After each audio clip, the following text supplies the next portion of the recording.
Hello, I'm Adam Newman. This is my official YouTube channel.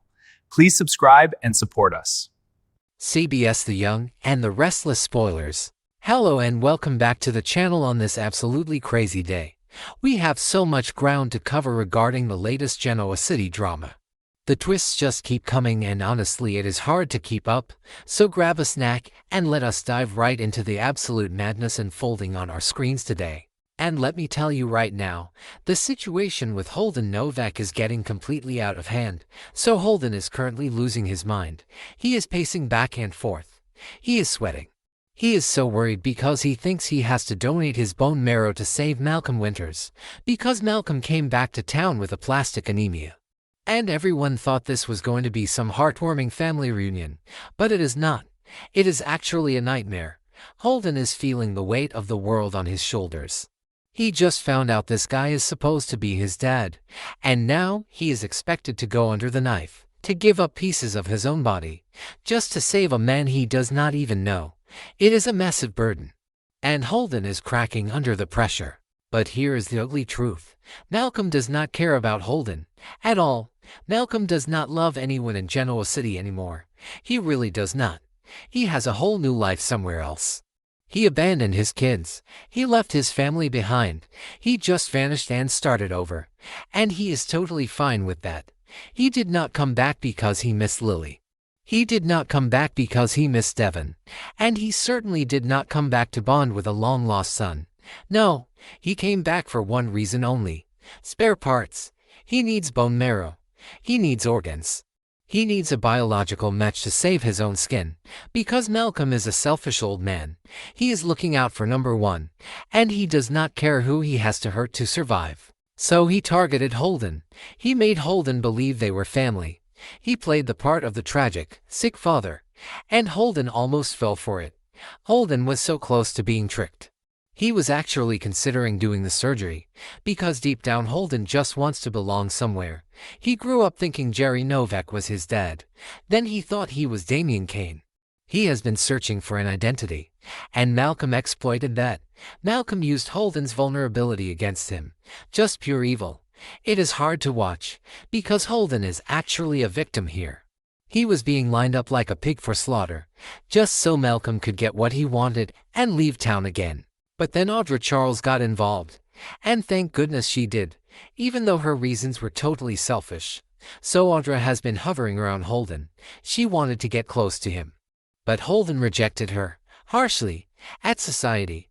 He basically told her to back off, and Audra does not handle rejection well. She gets mad, she gets petty, she gets vengeful. We already know she messed with his initial lab results just to be spiteful, because she overheard him talking to Claire Newman instead of her. But Audra did not stop there. No, Audra took things to a whole new level, because she is nosy, and she cannot leave well enough alone. So Audra sneaks into Malcolm's room, just totally breaks in, looking for dirt, looking for anything she can use to get the upper hand. And what does she find? She finds a piece of paper. Just sitting there hidden away. A piece of paper that completely blows the roof off this entire storyline. It was a DNA test result. A real one. Not the fake garbage Malcolm was feeding everyone.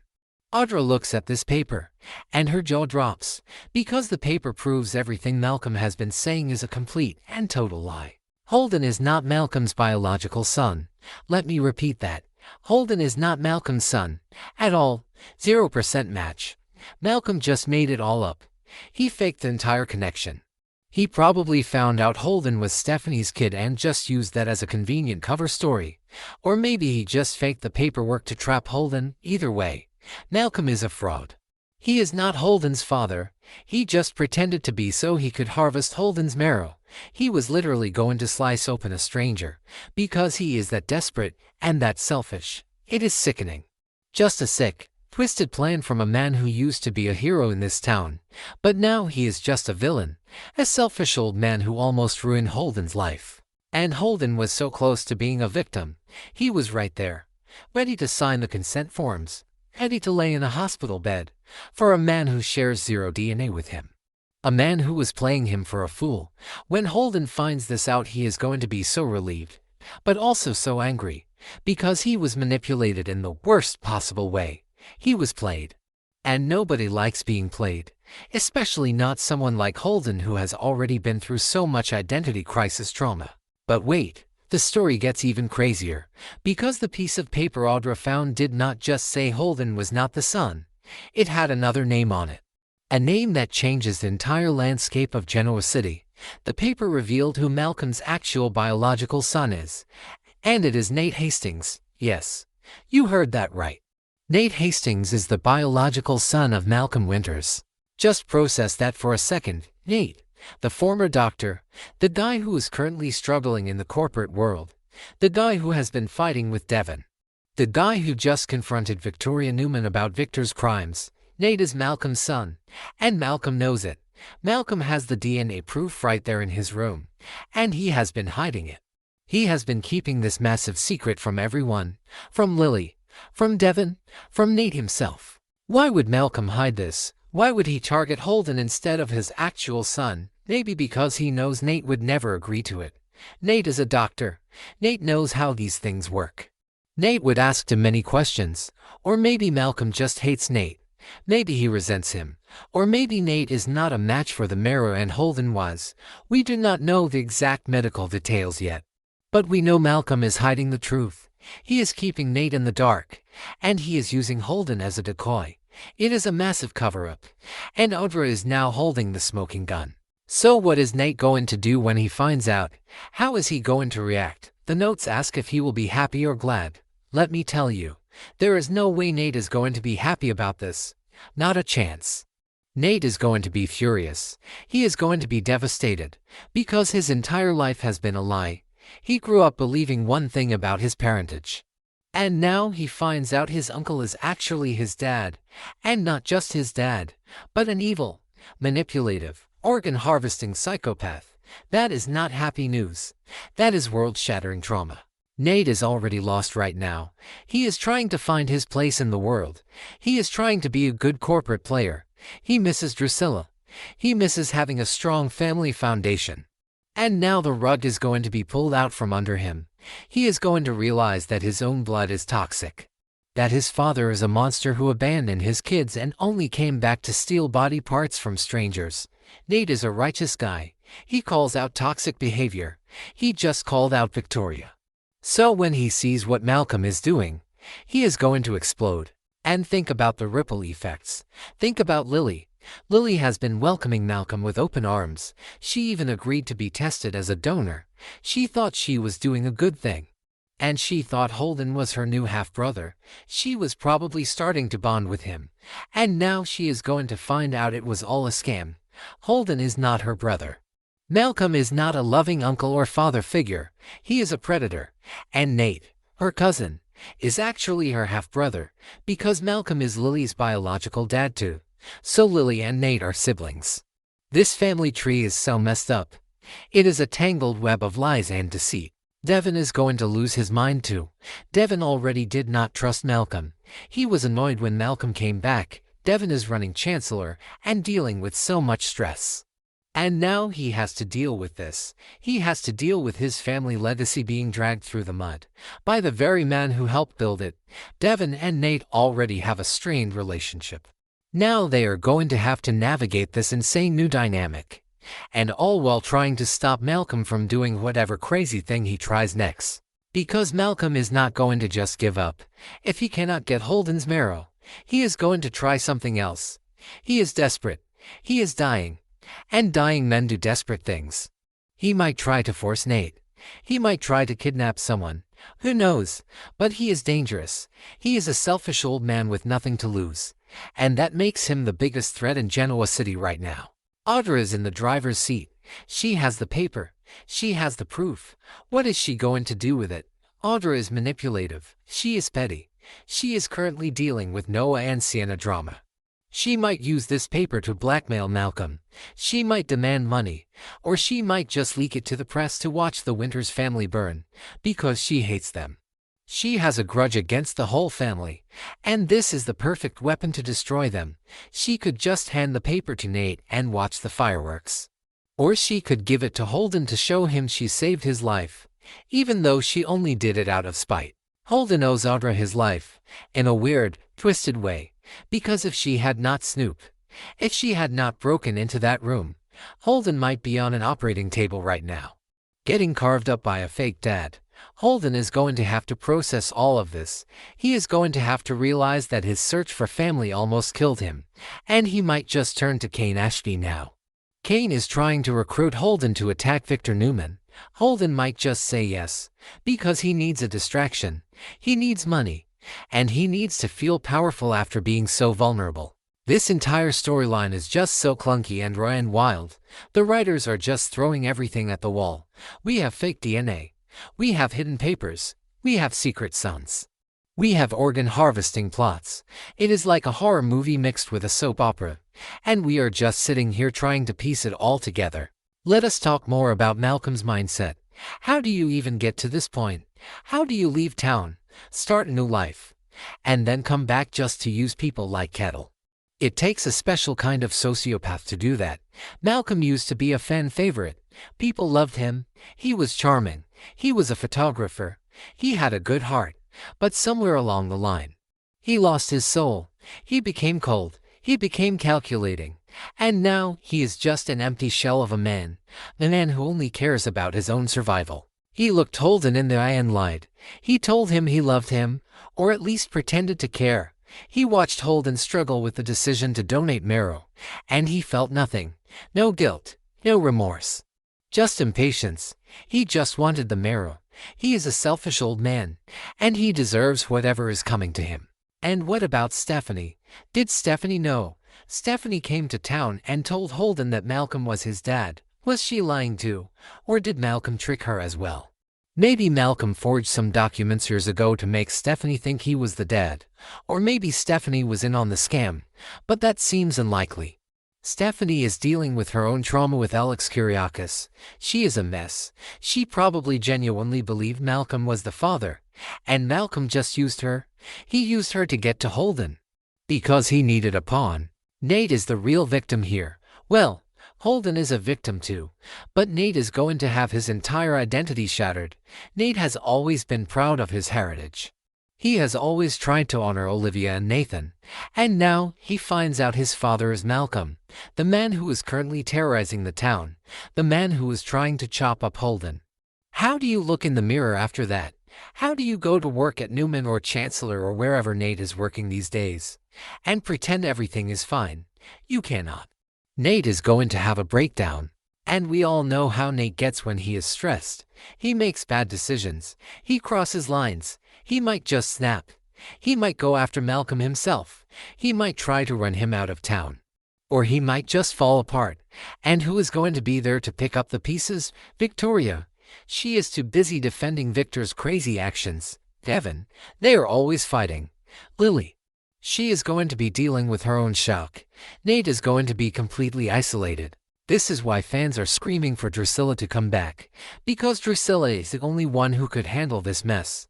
Drusilla would walk into that hotel room, grab Malcolm by the ear, and drag him out of town herself. She would protect Lily. She would protect Devin. And she would probably protect Nate too. Because Drusilla did not take garbage from anyone. And right now, the Winters family is drowning in garbage. They need a life raft. And Drusilla is the only one who fits the bill. But until that happens, we are stuck watching this train wreck unfold. We are watching Holden panic over a fake surgery. We are watching Malcolm scheme in his hotel room. We are watching Audra hold the biggest secret in town in her petty little hands. And we are waiting for the bomb to drop on Nate Hastings. It is exhausting. It really is. Trying to keep track of who is related to who is lying to who is trying to harvest organs from who. But that is why we watch. That is why we tune in every single day. Because you never know what is going to happen next. One minute you think you are watching a story about aplastic anemia. And the next minute you are watching a thriller about fake DNA and secret sons. So what is the next move? I think Audra is going to confront Malcolm. She is not going to just sit on this information. She wants power. She wants leverage. She will probably walk right up to Malcolm, wave that paper in his face, and tell him she owns him now. And Malcolm, being the selfish old man that he is, will probably try to threaten her. But Audra is not scared of him. She survived Los Angeles. She survived Noah. She survived Tucker. She can handle an old man with failing health. And then the truth will eventually come out, because secrets never stay buried in Genoa City. Someone will overhear them, or Audra will leave the paper lying around, and Nate will find it. Or Lily will find it, and then the explosion will happen, and it is going to be massive. The fallout will change the Winters family forever. They will never be the same after this. Nate will have to confront Malcolm, and it will not be a happy reunion. It will be a screaming match. It will be years of lies and betrayal coming to the surface. Nate will demand answers. And Malcolm will probably just make excuses, because that is what cowards do. And Malcolm is a coward, a selfish, cowardly old man who only cares about himself. And Holden, poor Holden, he will probably pack his bags and try to leave town, but Kane will pull him back in. Kane will offer him a job, offer him a purpose, and Holden will take it. Because he has nothing else left. His fake family just tried to kill him. His real family is nowhere to be found. He is a lone wolf now, and a lone wolf with a grudge is a dangerous thing. Especially when he is going up against Victor Newman with Kane Ashby pulling the strings. So there you have it, the full breakdown of the insane Malcolm, Holden, Audra, and Nate saga. It is clunky. It is messy. It is completely unhinged. But we are here for it. We are going to keep watching and breaking it down for you every single step of the way, because this story is far from over. In fact, I think it is just getting started. Let us dive a little deeper into the Audra of it all, because Audra is such a fascinating piece of this puzzle. She did not set out to uncover a massive family secret. She just wanted to be petty. She was mad that Holden did not want to date her or talk to her. She was jealous that he talked to Claire. So she thought she would just mess with his medical files, make him a non-match, just to ruin his day. But then she gets curious. She starts wondering what Malcolm is really up to. So she goes to the GCAC or wherever Malcolm is staying. She picks the lock, or bribes a maid. You know how Audra operates. She gets into the room. She starts digging through his luggage, digging through his briefcase, and she finds this hidden compartment, or a locked folder, and inside is the real DNA test. The one he took when he first got to town, or maybe he took it years ago. The test that proves Nate is his son, and Holden is a 0% match. Audra must have laughed out loud, because she realized she just stumbled onto the motherlode of blackmail material. She holds the fate of the Winters family in her hands. She can destroy Malcolm with one phone call. She can destroy Nate's reality with one text message. She is basically playing God right now. And she loves it. Audra thrives on chaos. She loves being the one pulling the strings. She used to do it in the corporate world, and now she is doing it with people's actual lives. But she has to be careful, because Malcolm is desperate. If Malcolm finds out she has the paper, he might try to hurt her. He is already planning to carve up Holden. What is to stop him from pushing Audra down a flight of stairs, or poisoning her? Malcolm is a cornered animal, and cornered animals bite. Audra thinks she is so smart, but she might be playing with fire here. And think about Nate again. Nate is a doctor. He is going to want to see the medical proof. He is going to want to run his own tests. When he finds out, he will not just take Audra's word for it. He will swab his own cheek. He will steal Malcolm's coffee cup. He will run the DNA himself. And when the computer screen flashes 99.9% match, that is when his heart will break. Because it means his whole life was a lie. Nathan Hastings was not his father. Malcolm Winters is his father, the man who has been parading around town, acting like a saint, while secretly plotting murder. Nate is going to feel so dirty, so contaminated. He is going to hate his own DNA, and he might lash out at everyone around him. He might lash out at Lily. He might lash out at Devin, because pain makes people do ugly things. And Holden, let us not forget Holden. Holden is going to be sitting in his room, sweating, waiting for the hospital to call him to schedule the surgery, because he does not know yet. He does not know he is not a match. He does not know he is not the son. He is just waiting for the X to fall. The anxiety must be crushing him. He is probably not sleeping, not eating, just staring at the wall, thinking about how his life turned into a nightmare so quickly. When he finally gets the news, when Audra finally drops the bomb, he is going to collapse from relief. he is going to realize he dodged the biggest bullet of his life. He was almost a human sacrifice for a selfish old man. Holden is going to need therapy after this, serious therapy, because you do not just walk away from something like that without scars. And Malcolm, what is Malcolm doing right now? He is probably sitting in the society dining room, drinking a scotch, looking at his watch, wondering what is taking so long. He is impatient. His aplastic anemia is probably making him tired, but his evil heart is still beating strong. He is just waiting for the doctors to prep Holden. He has no idea that his entire plan is falling apart. He has no idea that Audra Charles just blew up his entire world. It is going to be so satisfying to watch Malcolm's face when he realizes he has been caught, when the fake DNA is exposed, when his real son, Nate, is staring him down with pure hatred in his eyes. Malcolm is going to try to talk his way out of it. He is going to use his smooth voice. He is going to try to charm them. But it is not going to work. Not this time. Because you cannot charm your way out of attempted organ harvesting. You just cannot. So we are strapping in for a wild ride. The next few weeks are going to be explosive. The Winters family is going to be torn apart. The Newman family is already at war. The Abbott family is dealing with kidnapping plots. Genoa City is literally burning to the ground with drama. And we are going to be right here, typing furiously, trying to keep up with every single crazy twist and turn. Because that is what we do. We love the mess. We love the chaos. And right now, Malcolm Winters is delivering the biggest mess we have seen in years. A selfish old man, a fake son, a real son who has no idea, and a petty woman holding the match to burn it all down. It is soap opera perfection, even if it is clunky and crazy. And honestly, let us just take a minute to think about the sheer audacity of Malcolm Winters, to just waltz back into town after abandoning his kids. To just show up and expect everyone to bow down and help him. He did not even send a postcard for years. He just lived his new life, totally ignored his responsibilities. And then the second he gets sick, the second he needs something, boom, he is back in Genoa City playing the victim. It is infuriating. It really makes you want to throw something at the TV. Because there is no accountability. He thinks he can just use people. And Holden was the perfect target. Holden was new. Holden was desperate for a connection. Malcolm saw that and just zeroed in on him like a predator. He faked the DNA. He faked the smiles. He faked the hugs. It is all so gross. And Nate, oh man. Nate is going to be the one who really suffers. Because Nate actually knows Malcolm. Nate grew up with Malcolm around.